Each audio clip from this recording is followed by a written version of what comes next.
Bonjour à tout le monde. Donc, pour ces premiers contenus de notre semaine éco-conception et Green IT, j'ai le très très grand plaisir d'accueillir effectivement Agnès. Donc Agnès, pour ceux qui connaissent programmer depuis longtemps, mais te connaissent déjà parce que tu as eu l'occasion d'écrire un certain nombre de contributions techniques dans le magazine, et c'est avec un très très grand plaisir qu'on t'accueille ici. Alors, aujourd'hui, pas sous la casquette de développeuse, mais experte au niveau de la rappelabilité, de l'éco-conception, au niveau de Fairphone. Hein. C'est ça, tout à fait, parce que je bosse chez Fairphone depuis 4 ans. Voilà. Alors, est-ce que tu peux te présenter un petit peu en quelques mots et nous dire en quoi consiste ton rôle et comment tu es arrivé chez Fairphone? Ouais, alors mon rôle exact, c'est Head of IT. Donc en France, on parle de DSI ou CIO. Et je lead aussi un autre département chez Fairphone qui s'appelle Software Longevity. Donc qui ne travaille pas sur l'informatique interne, mais plus sur le produit, donc le téléphone lui-même. Et on porte des versions d'Android sur des téléphones qui sont un petit peu vieux, mais vieux n'étant pas le bon mot, puisque l'objectif de Fairphone, c'est de faire des téléphones qui durent. Un petit peu vieux, j'entends par là 2 ou 3 ans, c'est-à-dire que mon équipe prend en charge la maintenance long terme des téléphones pour que les utilisateurs, utilisatrices puissent le garder longtemps, 5, 6, 7 ans. D'accord.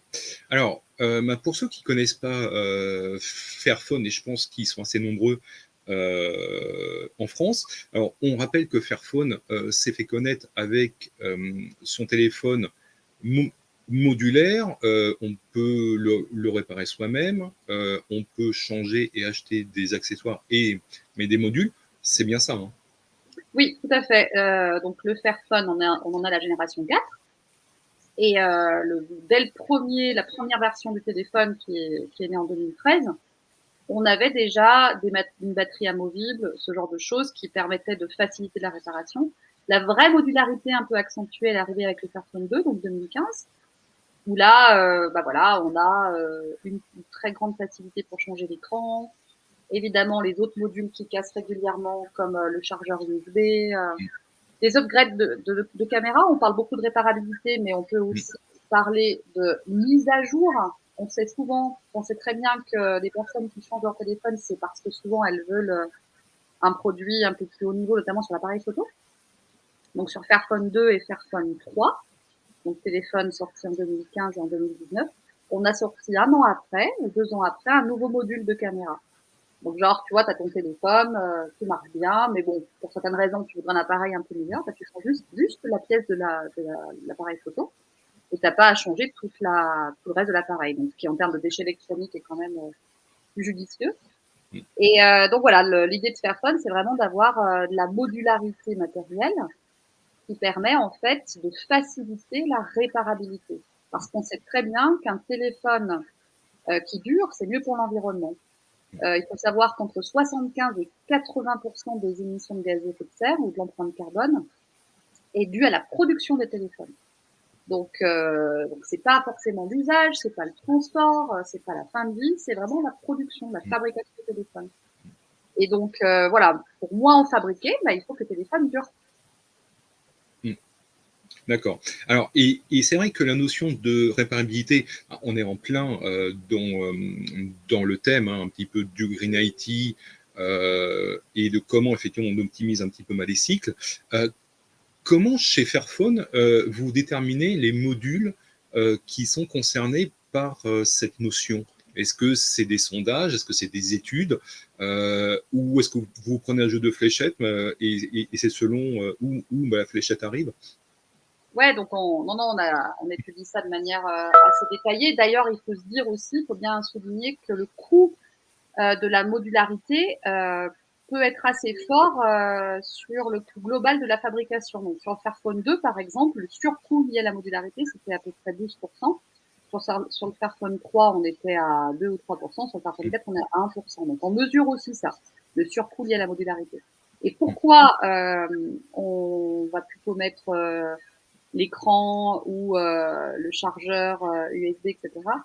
Parce que dans les études qu'on a faites, on a étudié, on a vu assez aisément que c'était des éléments qui cassaient le plus ou qui s'usaient le plus.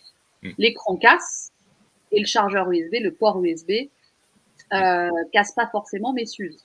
Donc ça, c'est des études qu'on fait dans le cadre de rapports qui s'appellent les analyses du cycle de vie. Donc pour chaque appareil, pour chaque smartphone, on fait ça.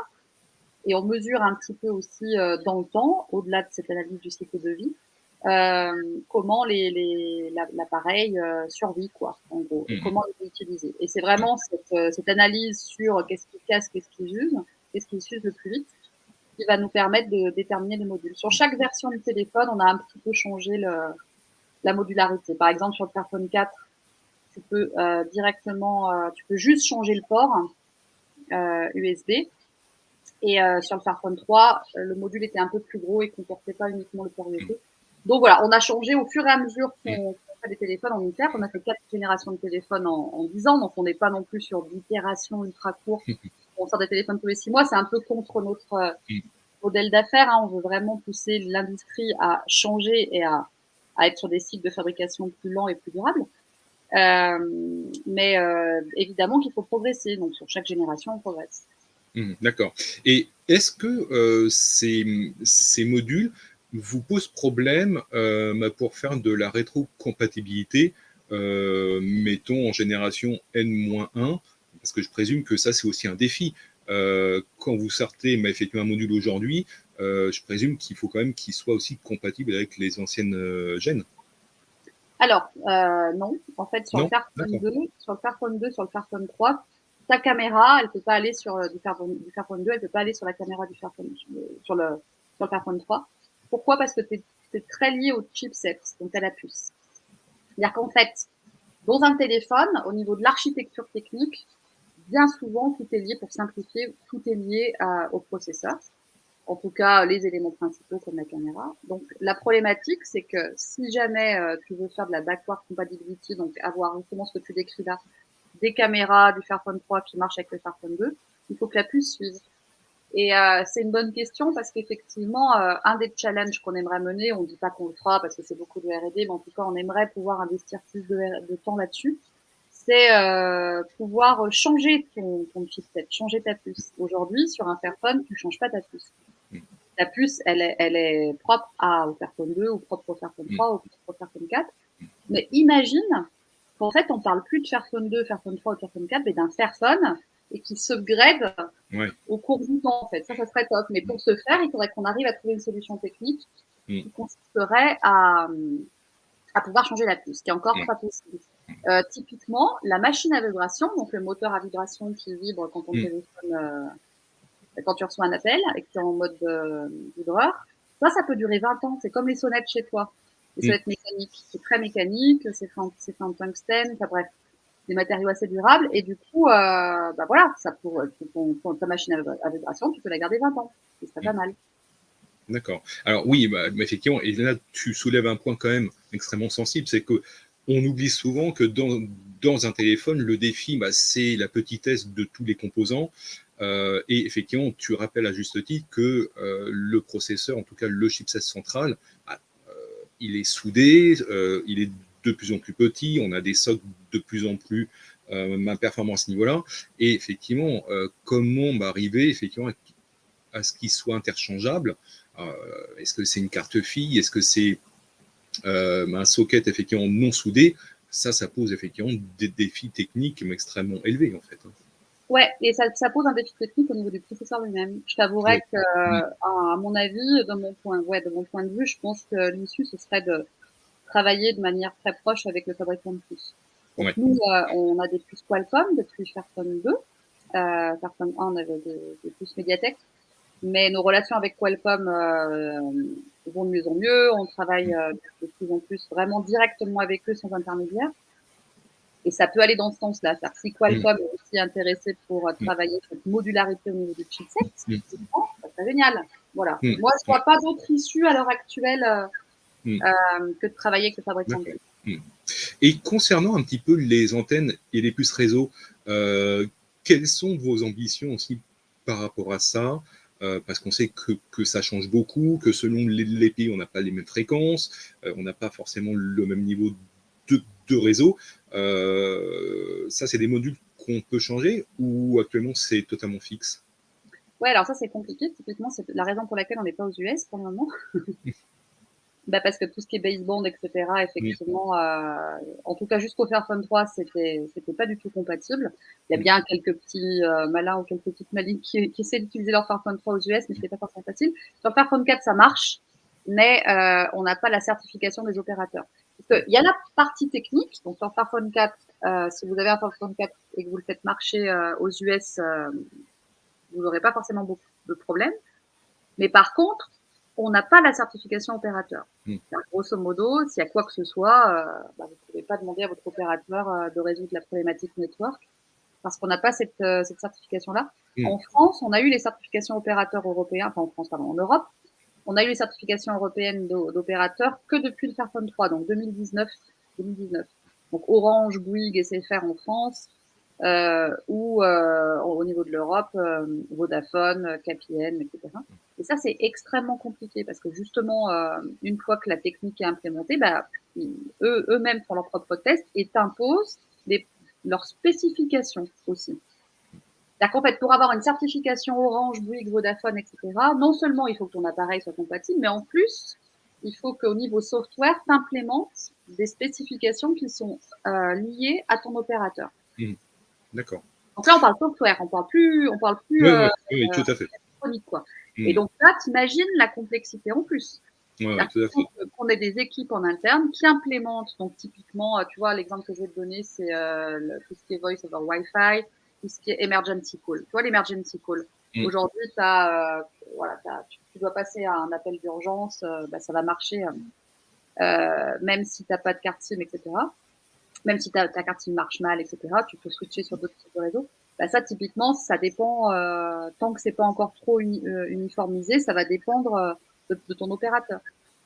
D'accord. L'implémentation. Donc, typiquement, c'est du software implémenté, quoi. Alors, l'autre défi, et notamment dans l'industrie du téléphone, ce sont les fameuses terres rares, mais comment effectivement on recycle tout ça et comment on remet dans le circuit toutes ces terres rares, tous les composants que l'on peut récupérer. Dans mes souvenirs, Fairphone était assez ambitieux dans le pourcentage de terres rares ou de matériaux recyclés. Est-ce que c'est toujours le cas? Et où vous en êtes en 2022? Alors, au niveau de... Il faut savoir que dans un téléphone, tu as entre 40 et 50, 60, entre 40 et 60 minerais, matériaux, si je compte aussi le plastique.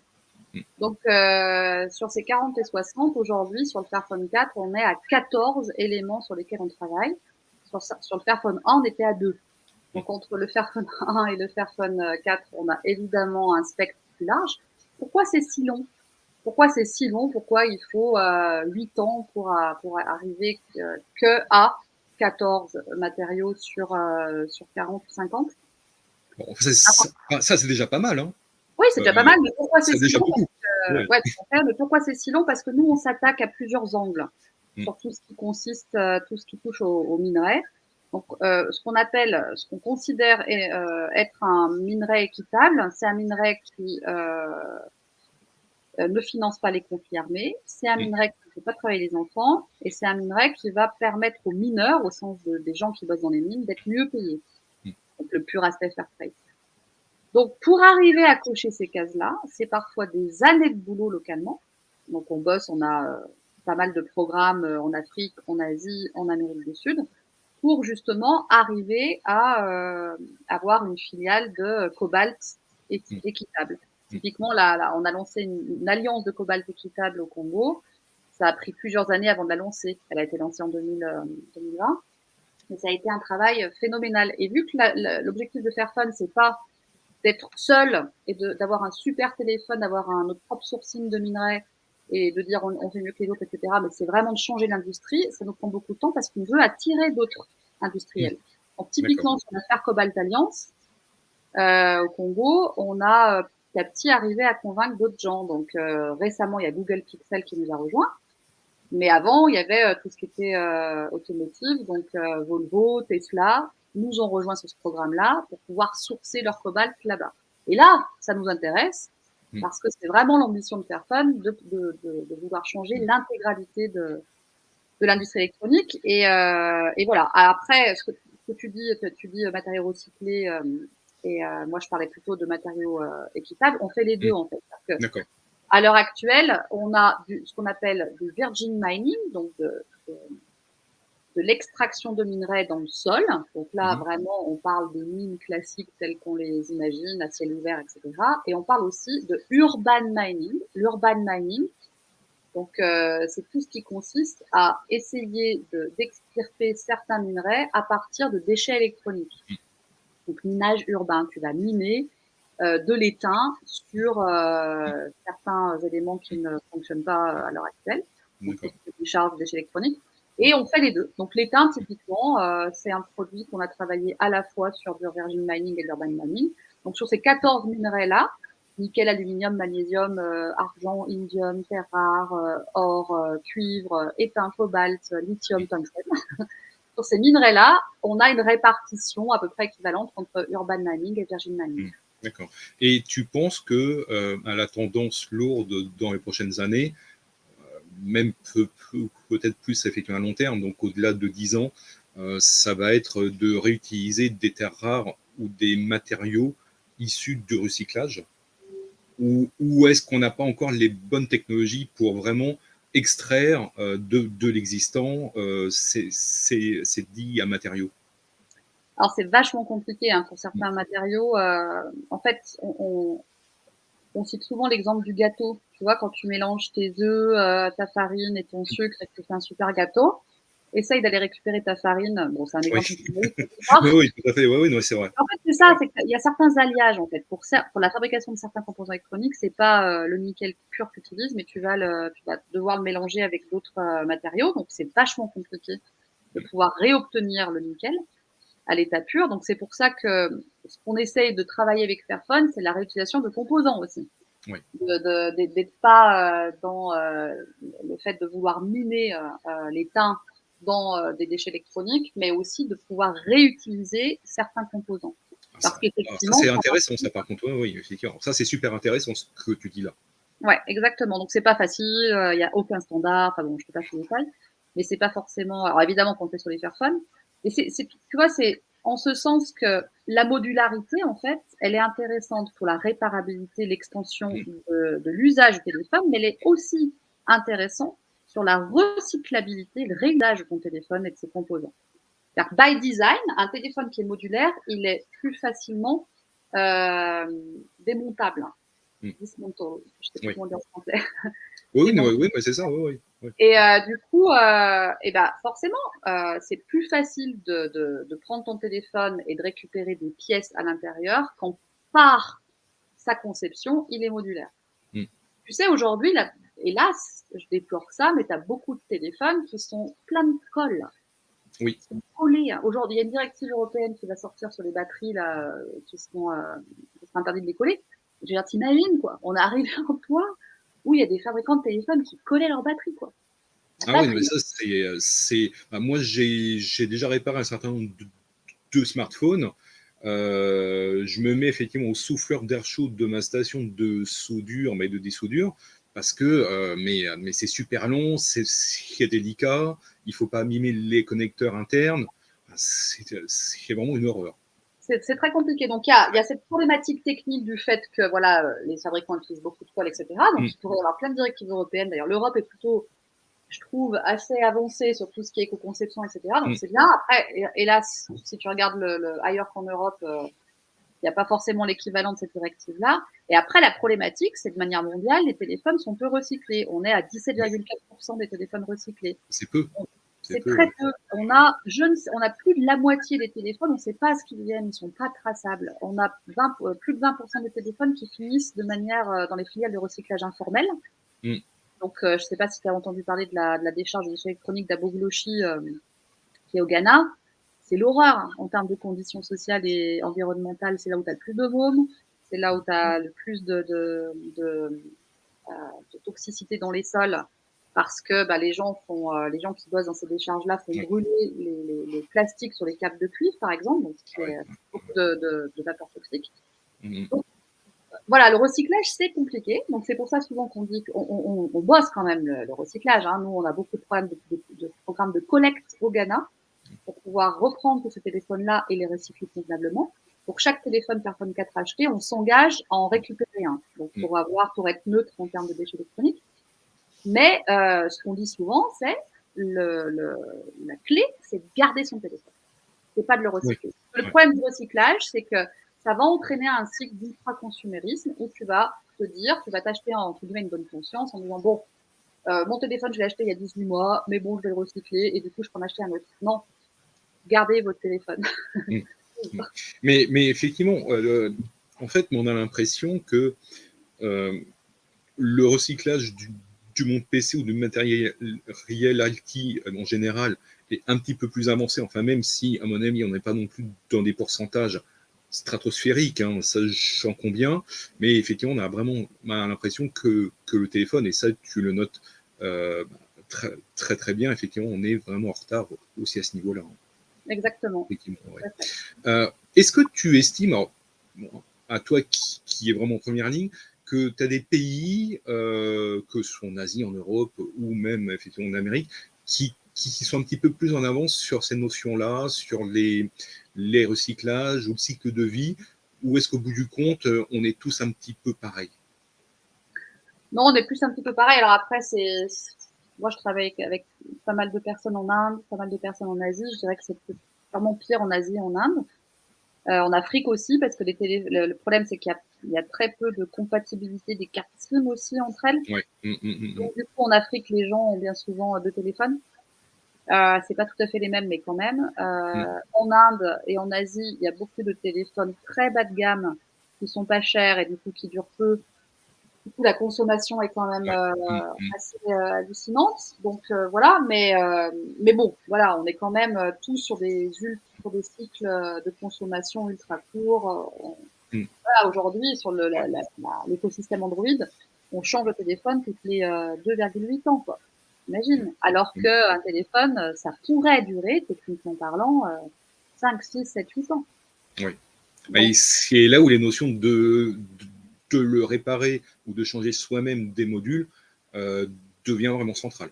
Exactement. Et je reviens sur l'Europe. Quand je te disais tout à l'heure, quand même, l'Europe, nous, on a participé à plein de campagnes pour essayer de pousser certains éléments sur les directives européennes d'éco-conception. Il y a quand même une réception. Genre, mon rêve, Fairphone fait une garantie à 5 ans, par exemple. On n'est pas les seuls. Il y a Crosscall aussi, qui est un fabricant de téléphones de chantier, plutôt.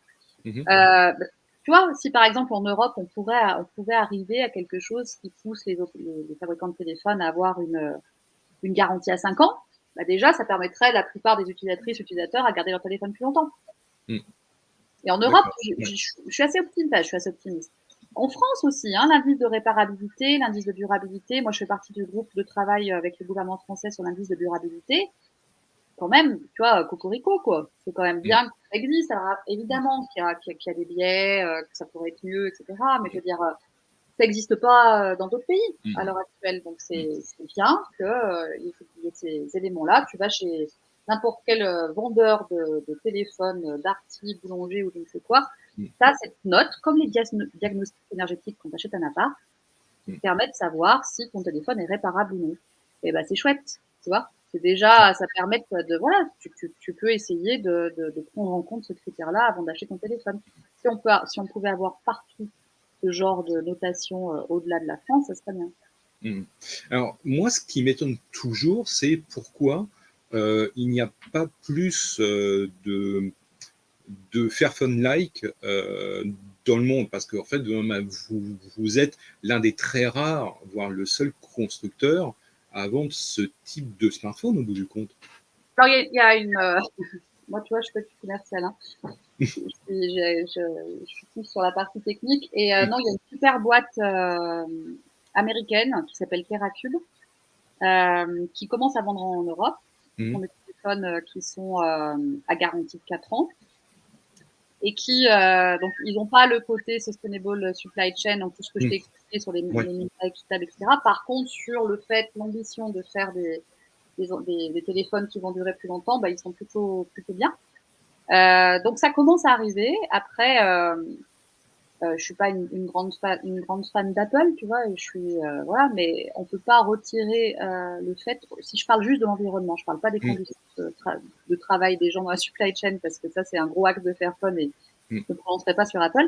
Mais au niveau d'Apple, typiquement, ils essayent de pousser vers une durabilité des produits qui sont quand même qui est quand même assez bonne. Le software support, moi chez Fairphone, je travaille vraiment sur la partie logiciel, support, longue durée des téléphones. Les téléphones Apple sont plutôt bons, quoi. Ouais. On est plutôt sur tu vois, des softwares qui vont être supportés 5-6 ans, tu vois. D'accord. Donc, on n'est pas les seuls sur ce truc-là. Après, là où il n'y a personne, c'est tout ce qui est considération des gens dans la chaîne de fabrication. Donc, toute la partie sociale, sociétale. Nous, on a des programmes de living wage, comment tu payes mieux les gens qui assemblent des téléphones en Chine, etc. Ça, c'est sûr qu'il n'y a pas encore grand monde dessus. Mais on a bon espoir que ça change aussi. On était un peu tout seul il y a 10 ans sur le côté environnemental, et ben sur le côté sociétal, j'espère bien qu'on arrive à pousser ça. Les fondateurs et fondatrices de Fairphone disent souvent, on s'en fout si Fairphone n'existe pas dans 10 ans, quoi. Si l'industrie a changé, quoi. Le fait de faire un téléphone, c'est parce qu'on doit faire partie du business pour avoir un poids. Pendant 2 ou 3 ans, de 2010 à 2013, Fairphone, c'était des activistes, c'était des gens qui faisaient des campagnes de pétitions contre les minerais du conflit armés. Et du coup, il et elle se sont rendus compte que ça suffisait pas, que ça marchait pas. Et donc, c'est pour ça qu'il y a eu cette idée de faire un téléphone pour vraiment être un business, quoi. Mais c'est une excuse pour vraiment avoir un impact sur l'industrie, quoi. Donc, j'espère bien qu'à un moment donné, ce côté sociétal sera pris en compte. Et quel est le défi au niveau du système? Parce qu'effectivement, donc toi, tu dis que tu t'occupes plus de la partie software. Aujourd'hui, est-ce que tout ce qui est software, c'est un défi? Ah, mais carrément. La problématique, c'est que une version d'Android, ça dure 3 ans. D'accord? Donc, Android 5, 6, 7 n'est plus maintenu par Google. D'accord? Le fabricant de puces, quel qu'il soit, hein, il y en a, on va dire que c'est plus, c'est plus ou moins tout le temps la même chose que le fabricant de puces. Le fabricant de puces va sortir un chipset, va sortir sa puce, tu vas l'embarquer dans ton téléphone, et idem, le fabricant de puces va supporter, bien souvent sur des puces standards, la puce sur 1, 2, 3 versions d'Android. Toi, si tu sors ta puce, si tu sors ton téléphone avec une puce, bien souvent le temps de la conception, etc., ça prend souvent 1 an. Donc, tu le sors avec une version d'Android plus simple par rapport à ce sur quoi la puce est compatible. Donc, il ne te reste plus qu'une version d'Android avec le support logiciel de la puce. Tu vois. Et donc, ton téléphone, il obtient une durée de vie vachement limitée à cause du fait que, bah voilà, Android, les nouvelles versions d'Android vont pas tourner sur cette puce. Donc, nous, ce qu'on fait chez Fairphone, c'est qu'on essaye quand même d'implémenter des nouvelles versions d'Android sur des puces qui ne sont plus supportées. L'idée, enfin, moi, là où j'aimerais aller, et c'est pour ça que c'est intéressant qu'on ait des bons rapports aujourd'hui avec Qualcomm, c'est qu'on puisse avoir des puces LTS, donc vraiment long term support. Des puces qui aient du support logiciel, non pas sur 2, 3, 4 ans, mais plutôt sur 5, 6, 7 ans. Et ça, c'est des choses qui viennent possibles avec des beaux constructeurs plus. Donc, on peut encore s'améliorer. Parce que faire des upgrades Android sur des puces anciennes sans support du fabricant de puces, c'est très compliqué, techniquement parlant. Alors après, effectivement, ça me fait penser effectivement à quelque chose, c'est que aujourd'hui, quand tu prends un système comme Android ou même effectivement iOS et d'autres, on est dans des cycles effectivement itératifs sur 12 mois ou 13 mois aujourd'hui. Voilà. Est-ce qu'il ne faudrait pas revenir effectivement à des cycles plus longs de 18 ou 24 mois au minimum pour éviter justement une partie de ce problème-là que tu viens de citer? Alors, ils sortent en général Android, tu as une nouvelle version qui sort tous les ans, mais quand même, une version d'Android va être fournie en security update sur plus de temps, hein, sur 2-3 ans. Mais oui, idéalement parlant, ça serait bien que les fabricants d'OS puissent supporter une version d'OS plus longtemps, bien sûr. Ça serait aussi une manière de réaliser ça. Mais bon, aujourd'hui, c'est pas le cas. iOS, c'est un petit peu différent parce que ils produisent, Apple produit à la fois son hardware et son software, donc ils ont un peu plus la maîtrise sur tout le Ouais. cycle. Tu vois? Ça, c'est un avantage, effectivement, Ouais, toujours, à ce ce que je niveau-là. ouais, ce que je t'ai décrit sur la problématique fabricant de puces versus Android, bah, c'est typiquement pour les téléphones Android, qui représentent beaucoup plus que la moitié des parts de marché. Hein. Ouais, ouais, tout à fait, tout à fait, tout à fait. Mais effectivement, alors plus largement, alors là, on dépasse le cadre effectivement de Fairphone. Effectivement, à programmer quand j'échange avec des éditeurs ou des constructeurs, effectivement, la question du cycle, des roadmaps revient très très souvent parce que aujourd'hui, dans beaucoup de projets, de frameworks, de libres, de systèmes, on est dans des itérations de plus en plus courtes, 6 à 12 mois parfois. Effectivement, sans doute qu'à un moment donné, il faudra qu'on revienne à des cycles itératifs beaucoup plus longs. Bah oui, Parce oui. que, bon, effectivement, à un moment donné, on sait très bien que le changement de version va impacter effectivement le matériel. Et qui dit impact dit malheureusement changement de matériel aussi dans pas mal de cas, au bout du Ouais. compte. Et tu rajoutes à ça les requirements, les spécifications opérateurs, Oui, les spécifications tout à fait. européennes. C'est hallucinant en fait. Tu vois, donc c'est hallucinant, c'est-à-dire si vraiment tu veux faire du support long logiciel sur le mobile, ça devient ultra compliqué. Parce que quand ton opérateur te dit bon, la spec machin voice over Wi-Fi, bah voilà, maintenant je veux ça, et que tu te dis bah oui, mais je peux pas parce que voilà, la partie modem de la puce est plus maintenue. Ah bah très bien, donc ça veut dire que je donne plus l'approval. Tu vois? Donc Ouais, c'est ouais, ouais, tout à tout fait. un cycle. Ouais. C'est tout un cycle où non seulement on a parlé que de l'OS et de la puce, mais en plus de ça, tu as l'écosystème autour qui évolue Ouais. avec des opérateurs qui ont leurs propres exigences. Et à l'heure actuelle, le marché n'est pas forcément aligné sur la sustainability. Quoi. Alors, si effectivement on devait conclure, parce qu'il est l'heure, en fait, je pense que en discutant avec toi, celles et ceux qui nous écoutent se rendent compte que loin des discours un petit peu simplificateurs que l'on peut entendre, en fait, la notion de réparabilité, la notion de recyclage, avoir effectivement des, des filières claires et traçables, c'est extrêmement compliqué, c'est très complexe et ça prend beaucoup de temps. Ouais, mais c'est possible. Voilà, c'est ça. C'est possible, effectivement. Effectivement, à la preuve, effectivement, avec vous, effectivement. Exactement. Et ce qu'on veut montrer, c'est qu'on a une boîte de 100 personnes. Quoi. Avec une boîte de 100 personnes, on arrive à avoir une traçabilité sur 14 matériaux sur 50. Donc imagine, pense aux constructeurs qui sont beaucoup plus gros que nous. Donc on veut montrer que c'est possible et on veut être le poil à gratter dans cette industrie. Mais je pense qu'il faut être raisonnablement optimiste, à mon avis. On va voir apparaître effectivement des changements, même chez ces constructeurs-là, d'ici 5, 10, 15 ans, parce que ça va être effectivement un mouvement de fond, non? Enfin, je J'espère, pense. hein, nous, c'est pour ça qu'on existe, hein, toute l'ambition qu'on a quand Google Pixel, Tesla, Volvo nous ont rejoints sur l'affaire Cobalt Alliance, si je parle juste de la partie sociétale sociale, et ben évidemment que c'est des choses qu'on n'avait pas il y a 10 ans. Oui, Donc, tout à fait. ça change. Donc oui, moi je reste plus optimiste. En général, je suis plus optimiste. Mais voilà, après c'est le comportement du consommateur va aussi beaucoup jouer, quoi. Oui, oui, tout à fait.